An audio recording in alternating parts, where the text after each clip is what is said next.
ꯃꯌꯥꯝꯕꯨ ꯑꯍꯥꯟꯕꯃꯛꯇꯗ ꯏꯀꯣꯛꯅꯅ ꯈꯨꯔꯨꯝꯖꯔꯤ ꯑꯃꯗꯤ ꯇꯔꯥꯝ ꯅꯣꯛꯆꯔꯤ ꯄꯤके channel ꯄꯣꯊꯥꯃꯤꯟꯅꯁꯤ ꯈꯪꯃꯤꯟꯅꯁꯤ channel ꯑꯁꯤꯅ ꯂꯦꯞꯄ ꯅꯥꯏꯗꯅ ꯆꯌꯣꯜ ꯈꯨꯗꯤꯡꯒꯤ ꯅꯣꯡꯃꯥꯏꯖꯤꯡ ꯅꯨꯃꯤꯠ ꯈꯨꯗꯤꯡꯒꯤ ꯊꯝꯖꯔꯤꯕ ꯆꯌꯣꯜꯒꯤ ꯔꯥꯁꯤꯐꯣꯜ ꯉꯁꯤꯁꯨ ꯄꯨꯗꯨꯅ ꯂꯥꯛꯆꯔꯤ ꯉꯁꯤ ꯑꯦꯄ꯭ꯔꯤꯜꯒꯤ ꯇꯥꯡ 12ꯗꯒꯤꯅ ꯂꯥꯛꯀꯗꯧꯔꯤꯕ ꯑꯦꯄ꯭ꯔꯤꯜꯒꯤ ꯇꯥꯡ 18 ꯐꯥꯎꯕꯒꯤ ꯑꯣꯏꯕ ꯆꯌꯣꯜ ꯑꯁꯤꯒꯤ ꯔꯥꯁꯤꯐꯣꯜ ꯈꯨꯗꯣꯜ ꯇꯝꯖꯅꯕꯒꯤꯗꯃꯛ ꯄꯨꯗꯨꯅ ꯂꯥꯛꯆꯔꯤ ngasi chayolgi rasifol asi adumak mahausaga chap manana habadi tangkak ani thokna tamjage ngasi gi tangkakta ahanba tangkak ki tang kulumdoi dagina tang kun manga fawbugi ama aduga lemori ba tang kun taruk dagina tang kun mapan fawbugi oiba chayolgi rasifol ni kudol tamjagadori basi aduga rasifol kodi makta haksangi oiba fol mahi masingi loina na maru oina pakang le sabi singi fol kari kari leiri habado kudol tamjaraga loisin jagadabani loina na mes rasi fol dagi aduma hujare herga arobida min rasi fol fawba tamjagadabani kudol tamjage ngasi april gi tang kulumdoi miyamna khongjom de haiduna khangnariba numit asidagi hawduna lakadoriba tang kun mapan fawgi oiba chayol sigi rasi fol kudol tamjage ngasi gi chayol gi rasi fol si kudol tamjachungi mangoina na ngasi manipur gi itihas da lengdana munaidana lehorogadaba april gi tang kulumdoi khongjom de habidi pauna brajabasi gi numit pangthokpa numit asiga mari lenana khongjom de na lakpa gi eroina na nuksijarbai gi viewers sing subscribers sing khwai khurimakta miyamda yaipa paujel pijari amadi iramda masida tangdu leitana hingba santi leina hingba ngambagi tanza matang ngasigi numit asina pinabiba orasno haina channel asigi maikaidagi miyamda thamjari kudol tamjage ngasigi chayol sigi rasifol kudol tamjage miyeng taminasi marak thakna nungairaba paujel phytolife ki stem cell charurga kidney da leramba nung tarakpagi nungairaba paujel amatang miyamda khaminabagi tanza amatang lomina husi ai masi hana nungji hana operation tawsare mamangda adugi sahi ahu mari surakana nung lere kitani ani makta nung lere adagi doctor da sarore sasi amsang adaga problem si myam lere padagi ukasi lakai di ibu kamu hatangna masi ki hidak se sai angjo hutang sai taw haidana ai amra ing jagi hana yegi yamu matanda masi nung je ani rak se tarakre Pare mayam adudi ngasigi thamjariba chayolgi rasifol da puning changna taminarasi ahanbada mes rasifol okasage mes rasifol gi ahanba tangkaki tang kulumdoi dagina tang kunmanga fawgi manungda mingonda lekhiba sel fangani pannuna lekhiba sel fangba aduga anubu maruk mapang fangba lamtu yengba lila drama sanaba tawgani aduga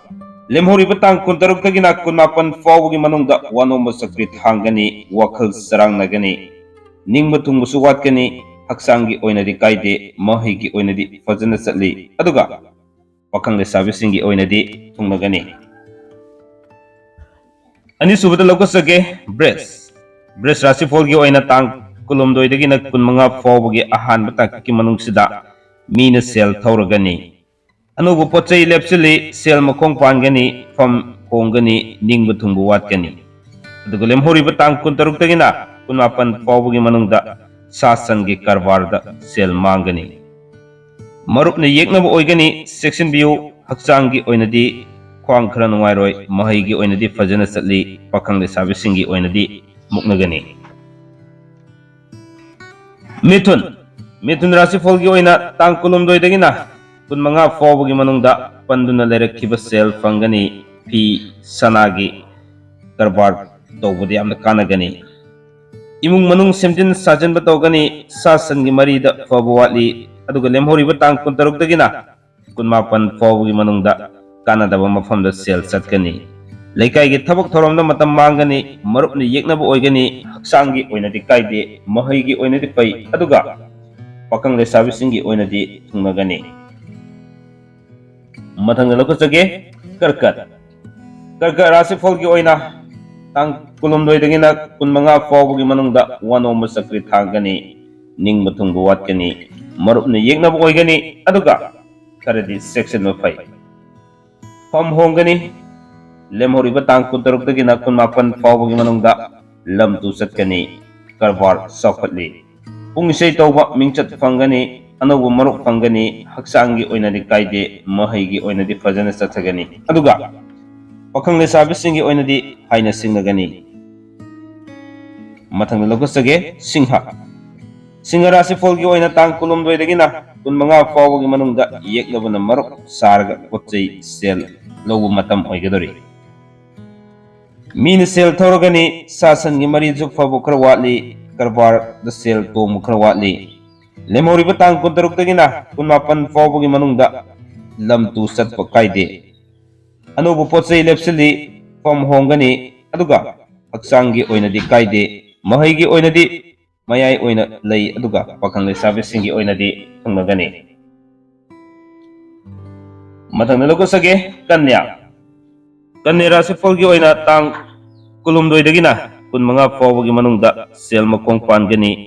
वखल नुवाइगनी सुबु नोंबा करबार तौबा कानागनी lambda चटपा कायदे अनुभव मरुप फंगनी अदुगा फम होंदो होंजिन खर लेगनी लेमहोरिबा तांग 16 दगिना 18 फौबगी मनुंगदा लीला drama दा मिंचत फंगनी वनोंबा my पाकनी करबार सौखतगनी हक्सांगी ओइनादी कायदे महैगी ओइनादी फै अदुगा पखंग लेसाबिसिंगी ओइनादी हाइना सिंगनगनी मथंग लखसगे तुल्ला तुल्ला राशि फलगी ओइना तांग कुलुमदोइदगिना 15 फौबगी मनुंगदा वखल यामगनी मथौ सुयामगनी दुग cell जो मखोंग पानगनी अनुबु मरुप फंगनी मरी मता युमदा थुंगलगनी फम होंदो होंजिन खर तौगनी लेमहोरिबा तांग 16 दगिना 18 फौबगी मनुंगदा सासन की मरीदा सोकनी इंकोल गी मरमदा मुक्नबसु लेगनी निंगबा थुंगबा वाटकनी अनौबा मरुप उनगनी हक्सांगी ओइनदी कायदे महैगी ओइनदी तल्ली अदुगा पखंग लेसाबिसिंगी ओइनदी हाइना सिंगनगनी मथंग लुखसगे वृश्चिक वृश्चिक राशि फलगी ओइना तांग कुलुमदोइदगिना 15 फौबगी अहानबा तांककी मनुंगदा पोचै मीने लौखिबा ताहौबा सेल मखोंग पानबा पामदबा मरुप उनबा निंग मुथुंगदबा इमुंग मनुंग वखल फाउनदबा मतम ओइगदोरी दुगलेम होरिबा तांग 16 दगिना 18 फौबगी मनुंगदा पुंग इसै तौबदा मिंचत फंगनी लाइटिन की थबकता पुकनिंग संगनी लमदा चटपा कायदे लीला ड्रामा सानबा मिंचत फंगनी हक्सांगी ओइनादी कायदे महैगी ओइनादी तल्ली अदुगा पखंग लेसाबिसिंगी ओइनादी मुक्नगनी मथंग लखसगे धनु धनु राशि फलगी ओइना तांग कुलुमदोइदगिना 15 फौबगी मनुंगदा सुबा नोंबा करबार तौबा लीला ड्रामा यावबा साना खोनबगी थबकता कानबा फंगनी सासन की मरी सोकनी अदुगा लेमहोरिबा तांग 16 दगिना 18 फौबगी मनुंगदा इमुंग मनुंग सिमजिन साजनगनी फम होंदो होंजिन तौगनी मरी मतागा पुनः सामिन थकमिनगनी अदुगा हक्सांगी ओइनदी कायदे महैगी ओइनदी निंगबा थुंगदे लोइना लोइना पखंग लेसाबिसिंगी ओइनदी हाइना सिंगनगनी मथंग दलकोसगे मकर मकर राशि फलगी ओइना तांग कुलुमदोइदगिना 15 फौबगी मनुंगदा मिंगोना लेखिबा सेल लन फंगबा मतम ओइगदोरी अनौबु मरुप मरी मता उनगनी वखल नुवाइगनी सुबा नोंबा माय पाकनी थबक मखा चथगनी नुवाइबा पाउसु फंगनी अदुगा लेमहोरिबा तांग 16 दगिना 18 फौबगी मनुंगदा मखा ताना अदमक थबक पंदुना लेरंबा थबक चथबा ngamgani लीला ड्रामा येंगु मतम ओइगदोरी मरी मतागा पुनः चामिन थकमिनबा फंगनी हक्सांगी ओइनदी कायदे महैगी ओइनदी निंगबा थुंगबा खर वाटली पखंग लेसाबिसिंगी ओइनदी मुक्नगनी मथंग लुगसगे कुंभा कुंभा राशि फलगी ओइना तांग कुलुमदोइदगिना 15 फौबगी अहानबा तांककी मनुंगदा लमदा चटकनी मथौ चिनगनी वखल यामगनी अदुगा सेल मखोंग पानगनी अनौबा मरुप फंगनी लेकाइगी थबक थोरमदा मतम मांगनी इमुंग मनुंग सेमगत सागतली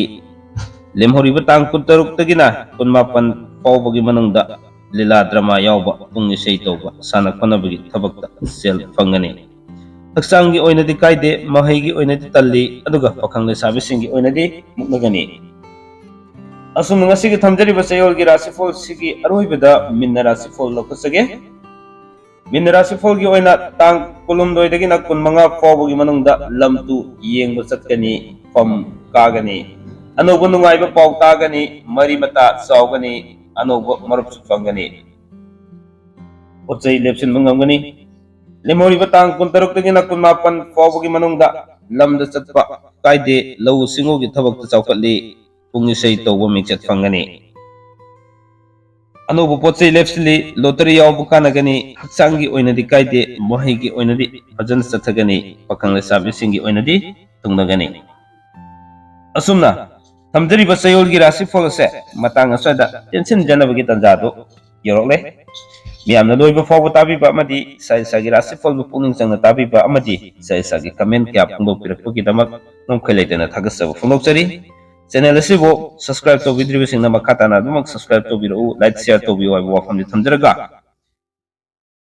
hanna hanna de aduma haijai ado thabak ni yadabna maram orga tongan tongan ba topic kya gi video do semangam dabna maram orga atobada dumak semangam duna miyam kudo tamjarak na bagi namu yam kana hona jariya wafam thamjaraga jasti ki damak tadi kaina na baja than jage binavirasi sanglai pakna yai pare